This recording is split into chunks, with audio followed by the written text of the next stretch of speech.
Bonsoir à tous et bienvenue à l'information dans nos régions. Voici les titres. Le Conseil supérieur de la communication poursuit sa série de formations au profit des journalistes des différentes régions du Burkina. Ce sont les journalistes du Centre-Est qui ont cette fois reçu des rudiments pour la couverture médiatique des élections municipales du 22 mai prochain. Et puis la chasse est un secteur qui rapporte des devises au Burkina grâce aux nombreuses concessions de la région de l'Est. Mais cette année, le bilan de la campagne n'est guère reluisant en cause de l'attentat perpétré au mois de janvier et qui a eu des répercussions sur la fréquentation de ces zones car les expatriés constituent la majorité de la clientèle. La campagne pour les élections municipales s'ouvre bientôt, une période où les médias sont très sollicités afin de renforcer le background des journalistes de la région du Centre-Est. Justement, le Conseil supérieur de la communication a organisé un atelier de formation à leur intention. Objectif, impliquer ces médias pour la bonne marche de ce processus démocratique. Aruna Kabore, Lambert Soma. Unis ici à Tenkodogo, ces journalistes et certains responsables de radio de la région du Centre-Est sont à l'école du renforcement de leurs capacités. Une action qui vise à leur permettre de jouer pleinement leur rôle dans la consolidation de la démocratie, surtout à quelques jours de l'ouverture de la campagne pour les élections municipales. On sait que les médias sont et au début et à la fin du processus. Il y a nécessité que le CC qui régule le discours médiatique, le discours électoral, s'intéresse à la formation de ces animateurs et journalistes de médias afin qu'on aboutisse à des élections apaisées. L'éthique et la déontologie, la responsabilité sociale du journaliste, le pluralisme et l'équilibre de l'information en période électorale, ce sont là quelques modules qui seront abordés. Nous sommes venus pour faire de la formation et beaucoup plus des échanges avec nos jeunes confrères. Cela ne veut pas dire que nos collègues font du mauvais travail, mais il nous appartient de leur rappeler un peu un minimum de règles de la profession. Qui dit éthique dit au moins normes sociales. Cette formation entre dans le cadre de la campagne d'éducation aux médias initiée depuis le 15 mars par le Conseil supérieur de la communication.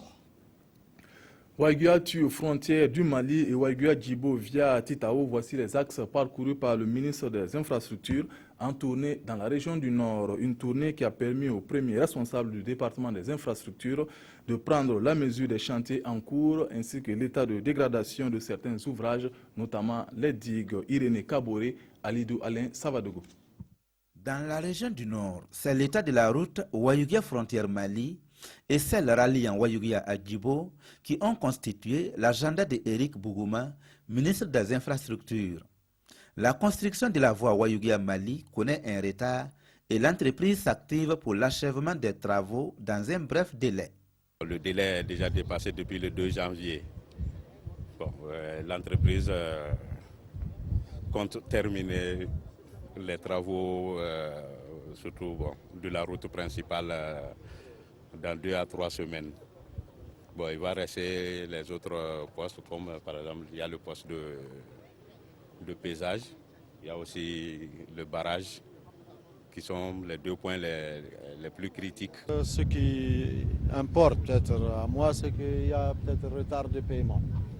L'entreprise, parfois, elle reste sans paiement, cumul de factures, donc c'est un chantier qui ne peut pas être mené sans facturation. Pour ce qui est du bitumage de la voie Waigua-Titao-Djibo, des études techniques ont été menées et une partie du financement est acquis. Quant à la défaillance de la digue du barrage de Tougou, les travaux de réfection débuteront bientôt. Il y a une digue sur le barrage de Tougou qui est sérieusement dégradée, détériorée et qui constitue une hantise pour les populations de cette localité. Nous sommes convenus que dans les tout prochains jours, c'est-à-dire d'ici 1 semaine à 10 jours, nous prendrons les dispositions pour que des travaux d'urgence s'effectuent sur cette digue. Pendant cette tournée, le véhicule du premier responsable des infrastructures a subi les dangers liés à l'état des voies. Il y a eu plus de peur que de mal. De Titao, l'équipe gouvernementale a pris la direction des Soum pour l'observation de la route Djibo-Kongoussi dont la construction est prévue au cours de l'année 2016. Le Burkina Faso compte parmi les pays d'Afrique de l'Ouest où l'on dénombre d'importantes zones synergétiques et cette chasse se pratique le plus souvent dans sa partie est qui regorge de nombreuses concessions. À quelques jours de la fin de la campagne de la chasse, le bilan est peu reluisant en termes de recettes. Cette année, l'une des causes, l'attentat de janvier dernier à Ouagadougou qui a visé en partie des expatriés, et les expatriés qui constituent justement le plus souvent les clients de ces concessions de chasse. Roger Bembamba, Lambert Soma. L'état de la piscine montre assez bien que depuis un bon bout de temps, personne n'y a fait un tour. Nous sommes au campement de chasse de Ougarou. Toutes les chambres sont vides. Seuls quelques rares touristes étaient là au cours du mois de mars. À quelques kilomètres de ce lieu, au campement Yintangou, la saison de chasse a été pénible. Cette année, on n'a pas encore fait la situation complète. On a perdu plus de la moitié de nos chasseurs. Beaucoup, plus de la moitié. Mais ce qu'on a fait, c'est dérisoire. On n'arrive pas à entrer dans nos frais. Parce que comme vous voyez le campement, il y a du personnel, il faut les payer. La cause, les attentats terroristes de Ouagadougou du 15 janvier dernier. On a eu ce malheureux attentat qu'il y a eu à Ouagadougou. Alors, du coup, les gens ils ont commencé à avoir peur. D'abord, l'hôtel qui a été attaqué, c'est l'hôtel le plus fréquenté par nous chasseurs. Les Cappuccinos à côté, c'était un peu leur lieu de chute. Cette situation a eu aussi un impact sur les populations riveraines du campement. Cette année, ça ne va pas parce qu'il n'y a pas beaucoup de clients. Donc nous aussi, on a perdu beaucoup d'argent.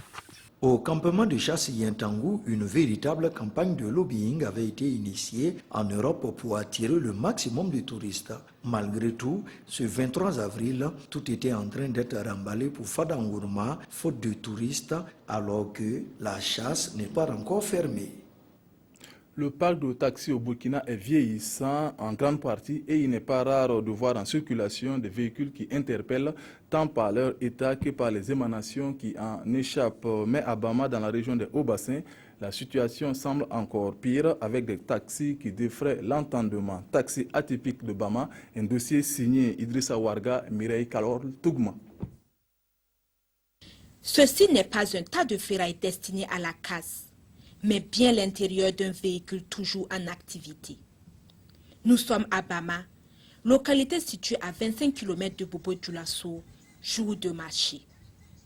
Comme Abzet Awermi, ils sont nombreux à emprunter ces taxis pour rallier la capitale économique afin de vendre leurs marchandises.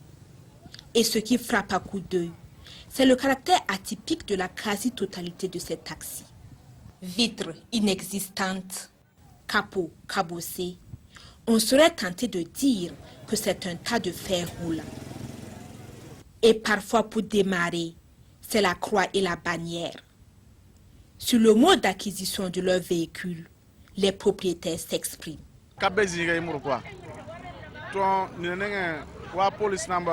C'est à travers des ventes aux enchères organisées par certains services que nous obtenons ces voitures. Ensuite, nous les remettons sur pied. Sinon, il n'y en a pas de neuf.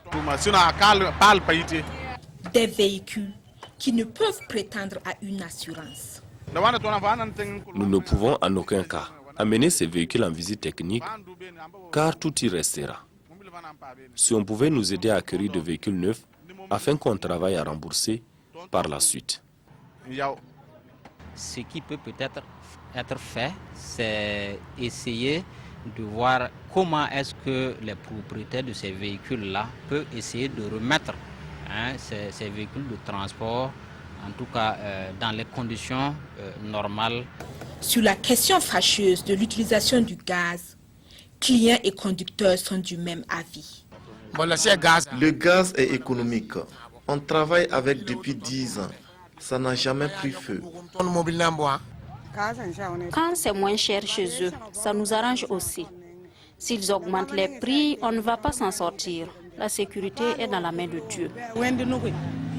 simple ignorance des dangers ou réel sentiment de sécurité, ou encore n'ont-ils pas le choix? Autant de questions qu'on serait tenté de se poser au regard des risques encourus. Mais tout le mal qu'on puisse souhaiter à ses occupants, c'est d'arriver sain et sauf à destination, car c'est de là que chacun d'eux tire sa pitance du jour. Le festival de musique du terroir Niangoloko en fête a réuni du monde dans cette localité de la région des Cascades. Ce festival a pour but de consolider la cohésion sociale et de fédérer les énergies pour le développement de la commune. Sanouan Christine Koulibaly. Niangoloko en fête. Un festival de musique du terroir, c'est la trouvaille de la jeunesse pour soutenir le développement de cette commune. Cadre de valorisation des expressions culturelles locales, ce festival se veut fédérateur, mais aussi pédagogique. La culture tendait à disparaître. Les enfants qui naissent ne savent pas ce que c'est qu'un balanfon de labour, ce que c'est qu'un balanfon de funérailles, ce que c'est qu'un balanfon de réjouissance. Occasion donc pour la jeune génération de se ressourcer. Mais au-delà, c'est la cohésion sociale qui s'en sort grandie. Il ne peut y avoir de développement sans cohésion sociale. Et la cohésion concerne tout le monde. Ce n'est pas seulement ceux qui sont nés ici. Des vedettes du plateau central Mossi qui vont se produire ici devant cette population qui a su aussi accueillir les populations, d'autres populations et une parfaite symbiose entre les populations. Objectif atteint donc pour les organisateurs. Le pari est gagné parce que nous voulons dire à tout le monde qu'avant tout, nous sommes des frères. Puisque le slogan de cette fête, je vais vous le dire, et dit le développement de notre commune dépendra de notre union. Ce festival qui a son coup d'essai a regroupé une cinquantaine d'artistes locaux, nationaux et internationaux. Il est initié par le comité de jumelage de la commune de Niangoloko. Page rose de cette édition, Issouf Zerbo, agent de la RTB, et Natacha, ce sont de oui. La cérémonie a eu lieu à la mairie de Bamfoura devant parents, amis et collègues en présence de Drissa Traoré et de Mireille Carole Tougouma. Oui. Ici présent, on n'a pas attendu.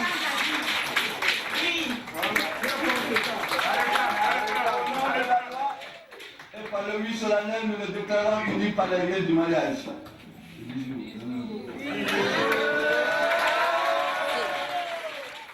C'est par ce oui solennel, à la hauteur de l'événement, que Natacha et Issouf s'unissent pour la vie. Devant parents, amis et collègues, ils ont écrit en or la concrétisation de leur amour sur le registre d'état civil. Une histoire d'amour qui a débuté en 2012 et qui est partie pour toute la vie.